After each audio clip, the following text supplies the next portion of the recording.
The third largest pension fund in the world just set off the sovereign wealth fund and pension fund FOMO, following in the tracks of the largest pension fund that we saw just a few days ago. Now, will this cause the supply shock? And why is nobody talking about the sovereign wealth fund and pension fund FOMO that we are seeing in the Bitcoin space now?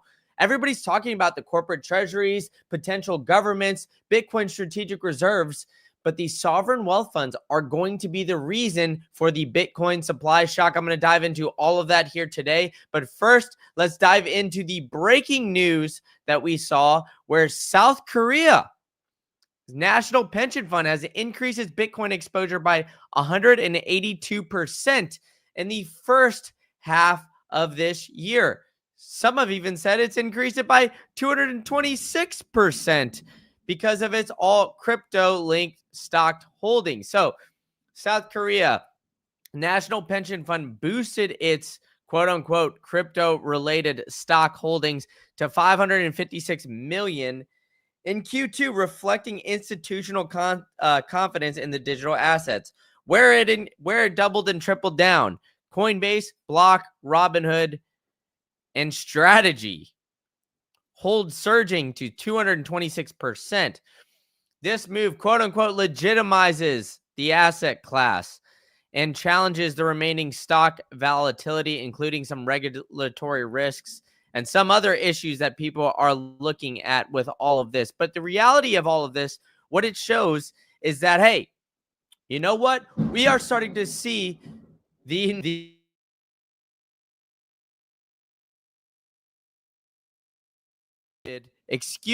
we're starting to see the national pension and other funds start to come through and really look at Bitcoin as a big time asset.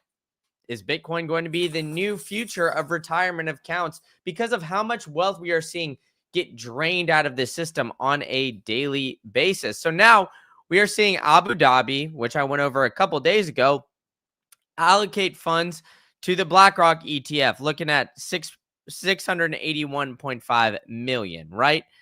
And they're looking at the UAE's doubling and tripling down, saying it might be the second biggest sector in 5 years because of the massive growth and business regulations that they are seeing in this sector. So the UAE is looking at Bitcoin and this as something we need to double, triple, quadruple down and continue to see the rise and all that.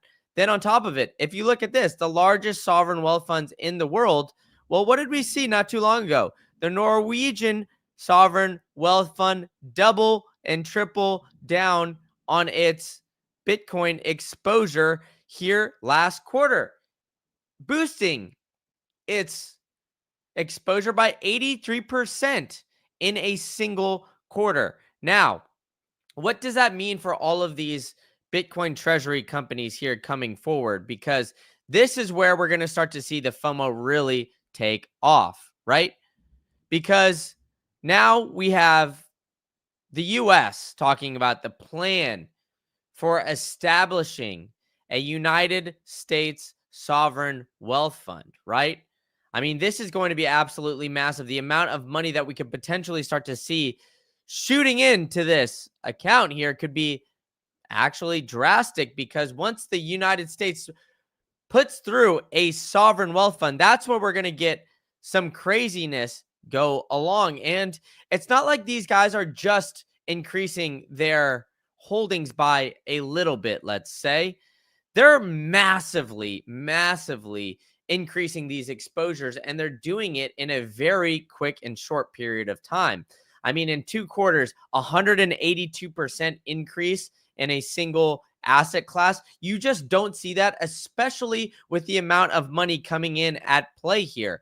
So there's a lot of questions surrounding Bitcoin's legitimacy and everything else, right? Everybody's saying, hey, you know what? Maybe we shouldn't be putting Bitcoin in 401ks, retirement plans. It's too volatile, yada, yada, yada. Watch what they do, not what they say, right? Because they are rapidly increasing these holdings, and it just seems to be accelerating, right? So we have 3 of the biggest pension funds and sovereign wealth funds in the world doing that. And then we have the United States potentially adding to that. Now, to review, right? For those of you guys who have been coming to this channel, thank you so much for always coming in. Make sure you're hitting that subscribe button and that like button, smoking it like Cheech and Chong. But we've got Howard Lutnick, right, who is now in charge of the United States Sovereign Wealth Fund.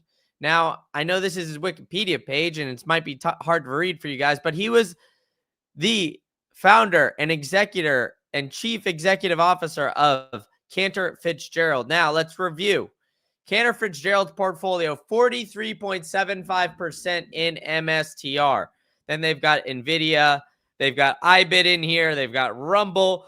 They've got all of these guys that have Robinhood, all of these guys that have exposure to Bitcoin. Now, what I've been preaching from the rooftops here is that there's been a potential of the Bitcoin supply shock. I know you guys have heard me say this a time or two, but as we keep getting more and more of these guys, big players like, these sovereign wealth funds come in and buy Bitcoin and buy, these MSTRs of the world. Well, where's MSTR and all of these guys getting their Bitcoin from? They're getting it from these OTC desks, right? So I've been preaching to you guys here that the OTC desks, they're running low. They're at multi-year lows for the amount of Bitcoin on OTC desks, nearly at 155,000 Bitcoin right now. So it's super low. We've got Bitcoin on exchanges at a 2.2 roughly million Bitcoin on exchanges. And then we have guys like Michael Saylor just continuing to buy and issue more debt. We're going to go into some of the breaking news from MicroStrategy here in a bit and what else we've been seeing. But all of these publicly traded companies that come online continuing to buy, well, they will continue to buy up and scoop up more and more Bitcoin as long as they keep getting funding to do so. Now, they can only get funding to do so if these big players keep coming in and buying all of the shares so they could issue more and more debt. Now, while MSTR and all of these guys alike will continue to do that, it'll be interesting to see how these sovereign wealth funds and others start to react, especially since we've seen a recent decoupling of sorts, right? It hasn't happened completely, but a recent decoupling of sorts from the Bitcoin treasury companies and the overall Bitcoin price.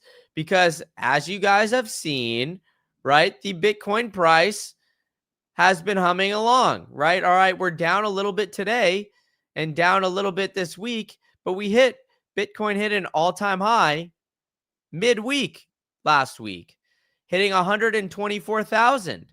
And then if you look at the MSTR price, if you look back the past 5 days, MSTR has been down 9.4%.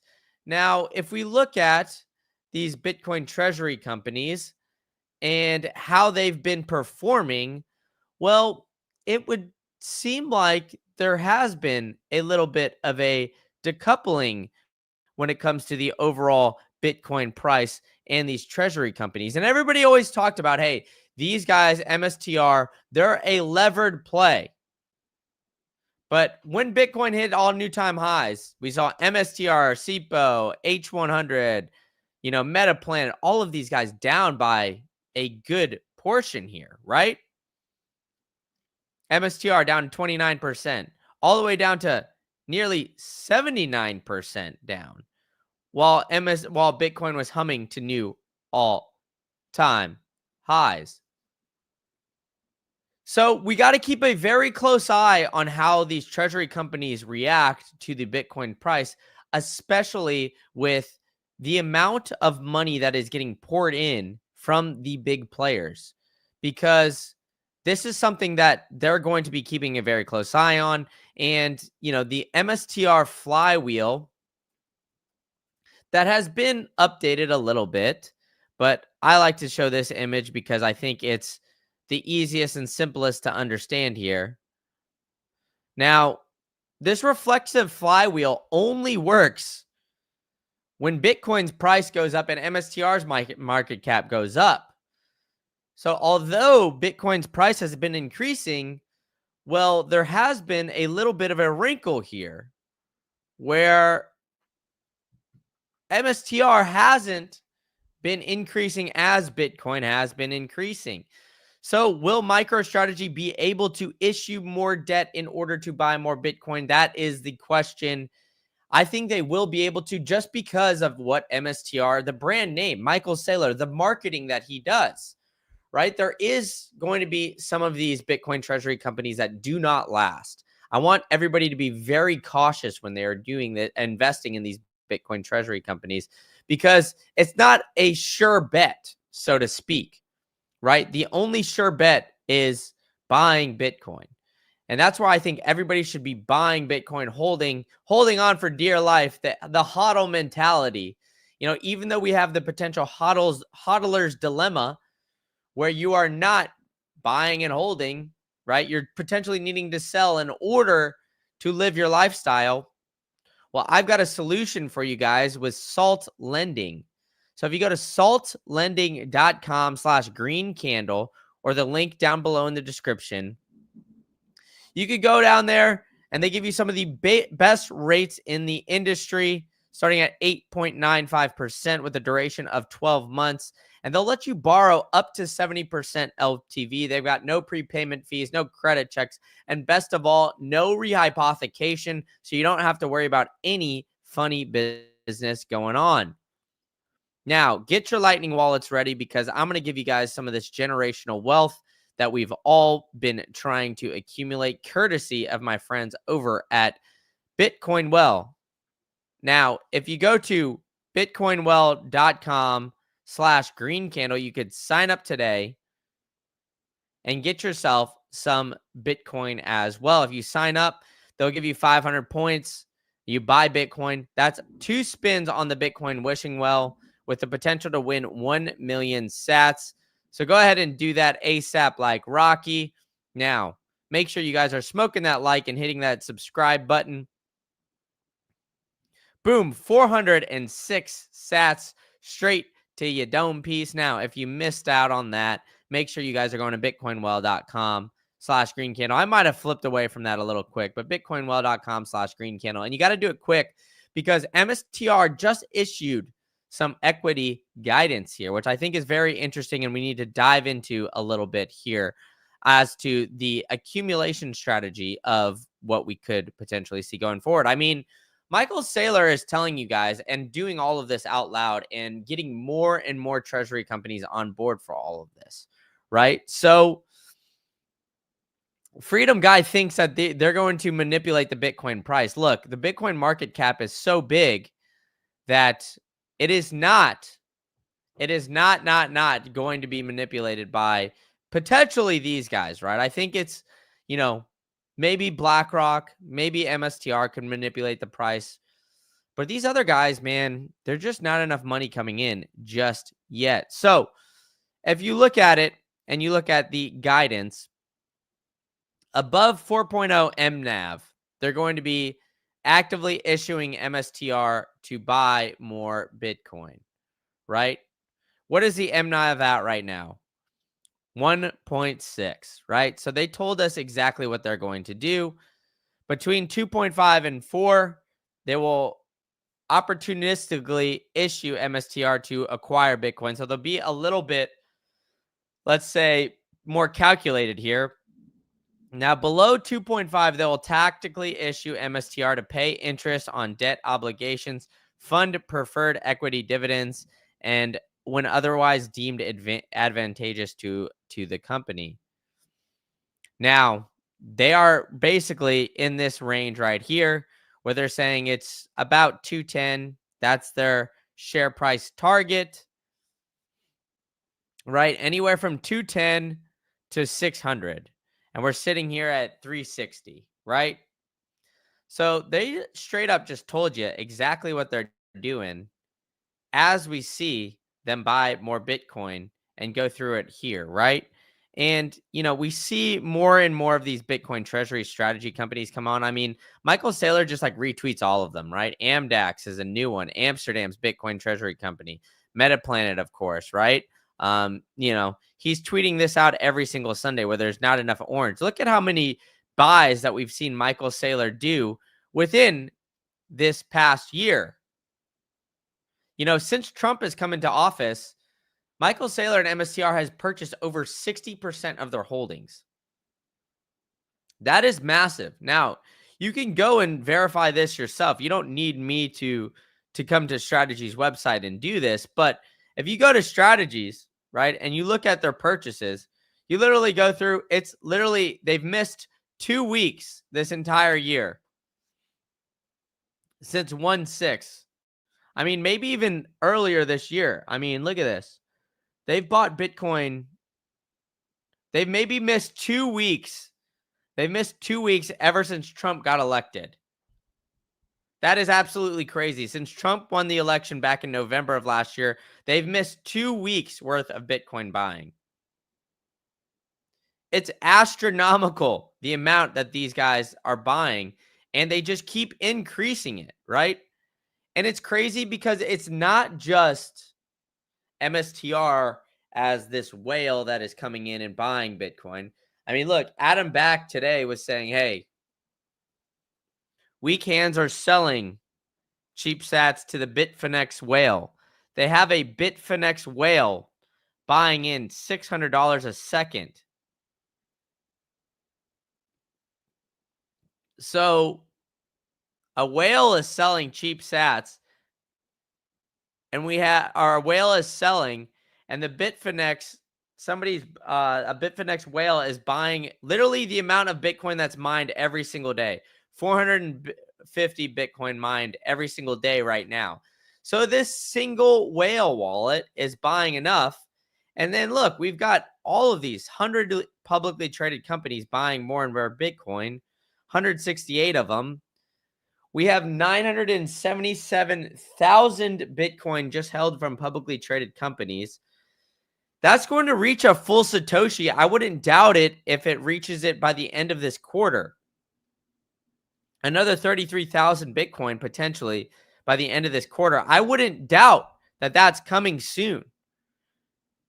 Right? And everybody's seeing the amount of Bitcoin getting scooped off of the exchanges, and Bitcoin sitting at 116,000, looking ripe and cheap, right?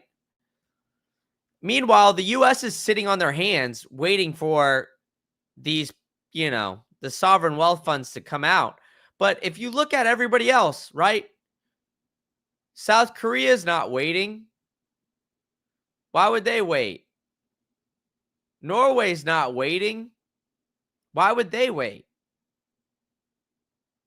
So the United States is waiting while the big money managers are starting to come in. But I think that the United States is waiting and unable to move very quickly.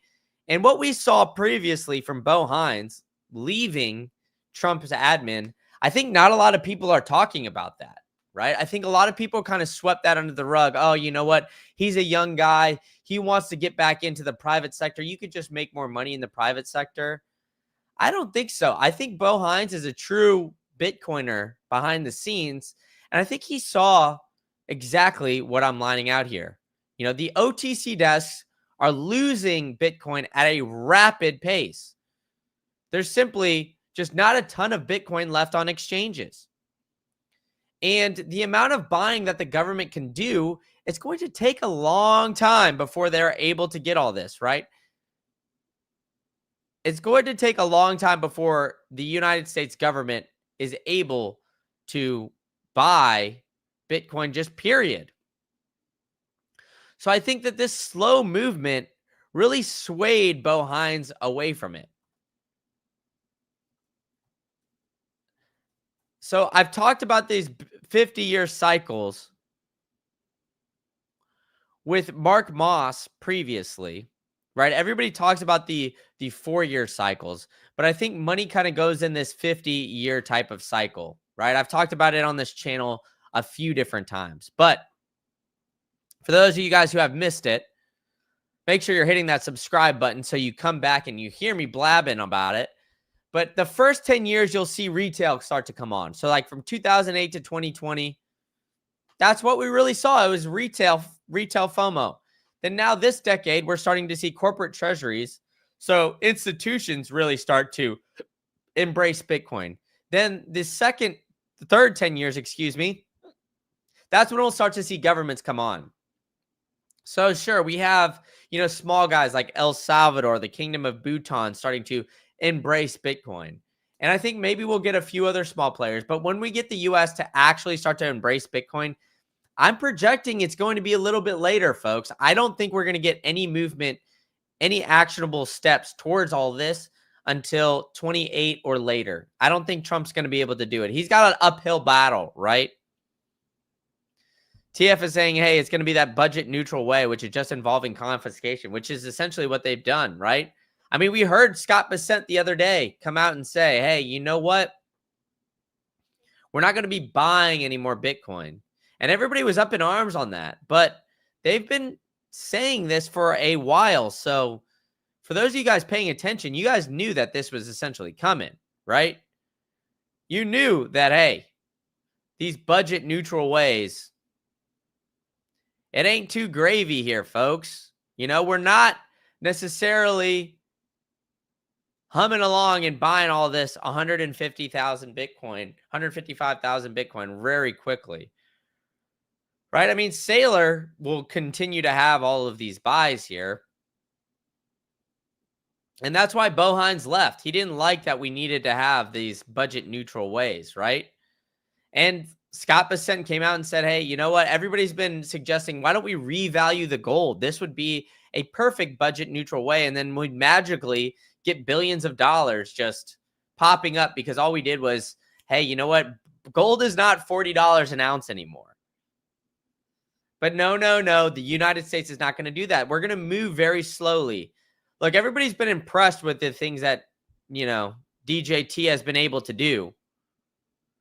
But at the end of the day, he's still somewhat handcuffed with all of this. And this is flipping everything on its head, right?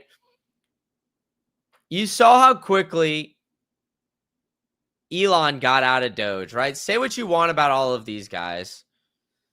But at the end of the day, the GDP to debt ratio at 123%, the debt at $37 trillion. I mean, all these things that we see are just rapidly growing. And, there's theories over here about how this cycle is going to be different. Even we got CNBC saying, hey, you know what? This Bitcoin cycle might be different. This might be the end of the 4-year cycles. A major historical Bitcoin cycle that dictates it might be breaking. It typically traded in this 4-year cycle, but recently that cycle that had a predictable pattern has shown signs of breaking or disappearing altogether. Number of factors. Right? I've talked about some of these factors here, and some of those might be that supply shock that we potentially see here coming in. But it's interesting that we're starting to see everybody, even the traditional media here, now look at Bitcoin and say, hey, you know what? We might be wrong about this whole 4-year cycle thing. It might be changing of the tides. And TradFi coming into Bitcoin and seeing this, well, I think that they got to be watching, how all of this different behavior is going, because, I think it's interesting when we see the overall hash rate continue to increase, right? So when Bitcoin hash rate has hit all-time highs, and it seems to keep hitting these all-time highs, every other day, right? I mean, look at this. This was August 15th. So on Friday, it hit a new record for global Bitcoin mining hash rate. The price generally follows shortly thereafter. Now, if you guys want a piece of this Bitcoin mining hash rate, look, I don't necessarily recommend doing it on your own. Go to the friends over at Simple Mining. You could go to simplemining.io/green candle. You have to go to the /green candle and schedule a call with them today. Now, there's a lot of different benefits for going with Simple Mining. Not only will they give listeners of this channel a free year. That's right, you heard it here, a free year worth of repairs. But you know what they'll also do, folks? They'll also give you guys a 7-day free trial. Yes, so if you've ever considered to get Bitcoin, a Bitcoin miner up and running, I'd recommend you guys go to simplemining.io/green candle. Schedule a call today. They could give you different tax depreciation benefits and all of these different great benefits of mining. And you could just have sats stacking for you in the background, and you'll get a free year of maintenance there. So go ahead to simplemining.io/green candle and get a piece of that hash rate today, because hell, I mean, we're seeing whales scoop up Bitcoin faster than it's being mined. So there might not be enough Bitcoin for you to buy here pretty soon, folks. It might be, all disappearing off these exchanges here pretty quickly. And, we even got Safedine on Moose, and I think I lost some sound here, so I'm not going to play this. But, he went on a recent podcast saying it's growing faster than anything in history. It's going to easily be $100 trillion. And that will mean Bitcoin surpasses gold. So I think that this is going to continue to, see the Bitcoin price, skyrocket in flight. Because, Bitcoin is just humming along here. And I think that we'll start to see all of these things really come to fruition and come to light here very quickly, because supply is almost gone. I appreciate you guys all coming to the chat. Make sure you're smoking that like Cheech and Chong, and hitting that subscribe button, telling a friend to tell a friend, and I'll catch you guys all at the next